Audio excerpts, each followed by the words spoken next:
Hi YouTube and welcome back to my Let's Play Diablo on the weekends. Alright, Diablo 3 specifically. So we finished off the second half of Blood and Sand last week, and this week I am starting on the Black Soulstone chapter of Act 2. And once again, I'm breaking this up into two pieces just because there's just too much going on in this chapter. The first half, we are going into... Well, first we've got to find Zoltun Kulle's lair. And once we're in there, there's going to be three different areas we have to go to. Two have to activate... two are activating some stuff. And then the third one, we actually go and retrieve Zoltun Kulle's body. And then finally, after all that's done, then, you know, Zoltun Kulle has been restored to getting his body back. And then he's supposed to help us get the Black Soulstone. And so, there's like I said, there's just so much stuff going on. So, this chapter, or this part of this episode, I am focusing on just the two pieces of the, where we have to activate two switches, in his laboratory. And that's what, once those two switches have been activated, we can then go to the third location, retrieve his body, and then if he has his body, get the soulstone. So, retrieving the body and retrieving the soulstone part is going to be next week. So, anyway, just for those of you who are keeping track of everything, you know, anyway, so yeah, that's what's going on. So right now, we're just going through the Desolate Sands again. We had found, the entrance to Zoltun Kulle's, place last time, but of course, since logging off, and coming back, everything that I had uncovered in the Desolate Sands has now, like, been wiped out and, re-randomized, and I've got to go from 40. That's just the way the cookie crumbles in this game. You could argue that, you know, the sands are constantly shifting, and that's just the way it is in the desert, but they're just tricky little buggers with the programming here. You know, one thing I'm noticed in this, now that I'm playing the expansion pack of this game, these glowing orbs with lightning is new. I don't remember the last time I leveled up a character. During the first time we ran with my husband and I ran through Diablo 3 when the game first came out. You know, there were the purple laser things, and a bunch of other effects from these kind of elite guys, but those blue glowing orbs with lightning are new. I haven't seen those before. So that's kind of cool. Always nice to see some new effects. And then also these kind of poison things, these poison trails are different than they used to be. They didn't used to go in 4 directions like that. So anyway, some just kind of making note of some things that are a little bit different than I remember from the first time I ran through this game. So you know, it's one of the reasons I like expansion packs and things. One of the things I'm looking forward to with the World of Warcraft expansion. It's just, you know, new content. You know, it's still the same game. I think they've just made things a lot better with Diablo 3, with the expansion. And here we go. Here's the bridge over towards the entrance into Zoltun Kulle's lair, whatever you want to call it. First, Zoltun Kulle has to activate the portal so that we can get in, otherwise we can't get in. Alright, so he's activated the portal. There we go. Now we're going to go in. The Archives of Zoltun Kulle. And you can see you can read along with the text here if you want to. He's, you know, whining about, oh, it was so much hard work. I had to build all of this so that I could do my experiments, and wah. He thinks everyone owes him a lot of stuff. Emperor Hakan? Okay, and then we got Emperor Hakan, who he says he's finally uncovered who Belial is. But we should go ahead and look at the Black Soulstone first, because we're going to need it in order to defeat Belial. So we're just going to go ahead and do that. Anywho, so yeah, so Leah's kind of here, and she's going to be helping us when it comes time to restore Zoltun Kulle's body. So here I just kind of asked Emperor Khan a little bit more about the whole Belial situation, and he said, oh, he's growing nervous. So, you focus on the Soulstone, then we'll deal with him afterwards. Alright, fine. See you later, kid. Alright, so here's the terminus. Here's the central location where we can go to the 3 different areas. So, the left and right are the switches, and then once the switches have been thrown, we can go to the central one where his body is being stored. So, that's basically it there. So here we go into the first one, the unknown depths.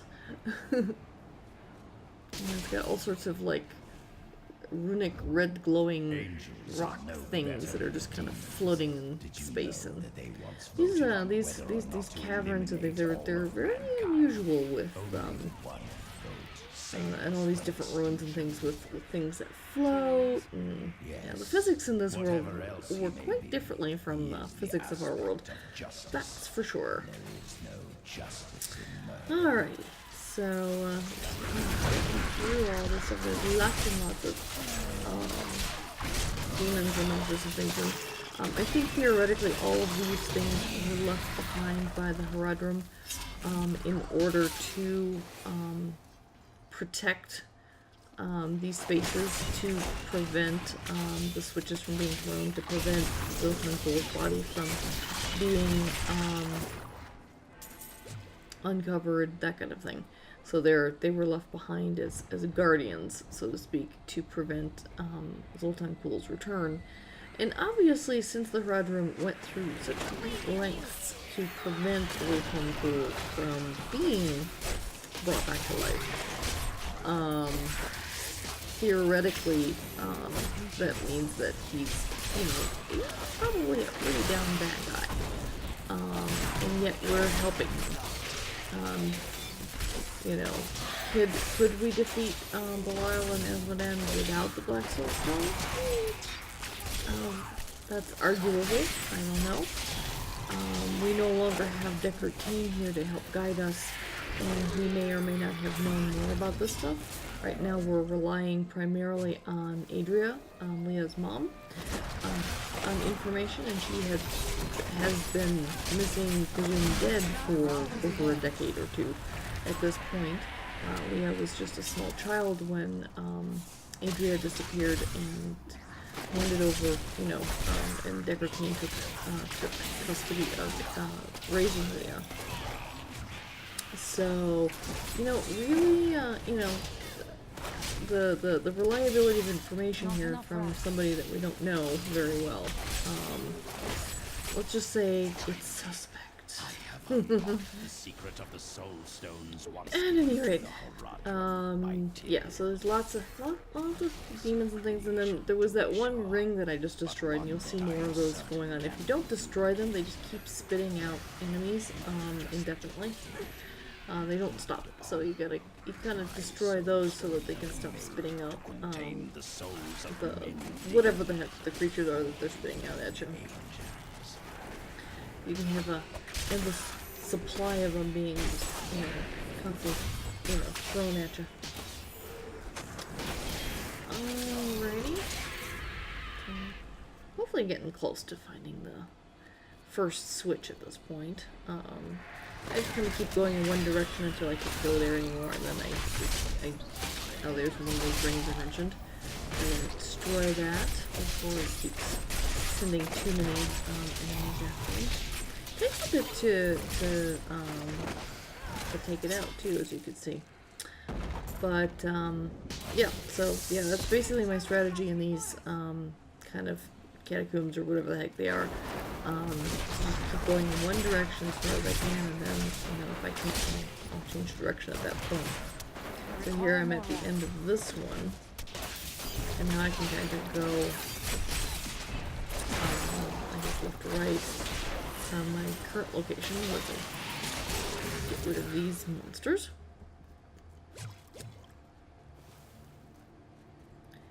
And as you can see, I opted to go to my right, to go right, and keep going this way, so. And hopefully this is the right direction, otherwise the truck will go back. But again, these places are completely randomized, so it may have been, like, you know, if I'd gone left or right, I would have actually found things without having to trek back. Sometimes the thing makes you do it, sometimes it doesn't. And, you know, so it's just, again, completely random in terms of where things are located and stuff, and how the whole structure even exists. There's some common elements and things, and oh, there we go, there's the first switch. So, first Zoltun Kulle is kind of, you know, yammering on him about something, and you can see there's a satchel there. So we're gonna go ahead and listen to that first. We will seal the shadow locks with vials of his blood, and we will hide the blood in the desert under eternal guard. I can only hope that the world does not forget of Kulle's evil, and his blood remains undisturbed beneath the shifting sands. Okay, so those hunters' journals are basically an account from the Horadrim of their efforts to neutralize Zoltun Kulle. And so that was the first one, and then we'll get one more little bit of history when we hit the next switch. But first we gotta find our way out of here. So there's no exit here. Nope.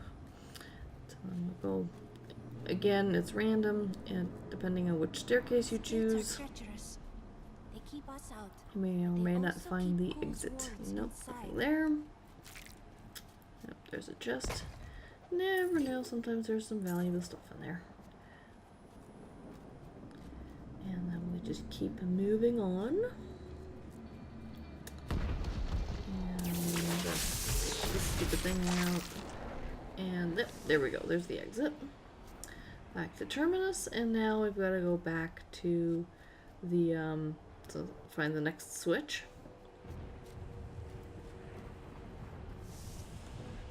There we go. And the storm halls. Oops, and I accidentally clicked myself back to Terminus for a second there. Alright, so now that we're here, now we're, you know, once again hunting for yet another switch. So there's going to be one more switch, and then that will unlock the ability to get into where Zoltun Kulle's body is heading. So, more monsters, more guardians, so to speak. Because I don't think these are going to be minions of Belial hiding out waiting for us. Because in order to get in here in the first place, you had to have it activated by Zoltun Kulle in the first place. I don't think Zoltun Kulle wants to help Belial. So, I think all of these monsters must have been left behind by the Horadrim when Zoltun Kulle was first dismembered in the first place. Because as you can recall from the previous episodes, we had to find his head first, and then his vials of blood, and then the final piece that's missing is his body. So basically the Horadrim took his head off of his body, drained his body of blood, hid the blood and the head and the body in separate locations, all in the hopes that he would never be restored. Obviously it was a pipe dream because we're going to restore him. Whether we should or not. Would be against my better judgment, in my opinion. I would say, you know what, maybe we can do this without this guy. But, regardless, this is the quest that we're on, this is the quest that we're going to follow. You know, in this game, hindsight is definitely 2020. You just kind of follow along the storyline and do. Okay, you know, Black Soulstone capture the towards the palace. Sounds good to me. Let's keep going. But there's some twists and turns in the plot ahead. I won't say more than that. Alright. Another big baddie over here. Zalix, the murderer. So let's see. Drop some information. Ooh, and I just hit level 27. Nice.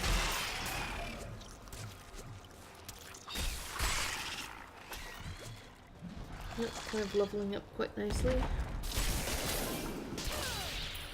And I've mentioned this before, the leveling system has completely been redone since the expansion, and I think they've done a much better job.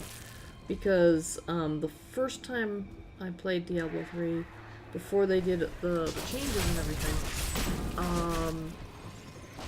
you were level 30 when you have to face Diablo. It should be no surprise that we eventually have to face Diablo in this game, because obviously it's Diablo. But at any rate, so, and then once you hit 30 and you face Diablo, and you were, you played through the game at the lowest level, and then it unlocked the next hardest difficulty, and you had to play through again,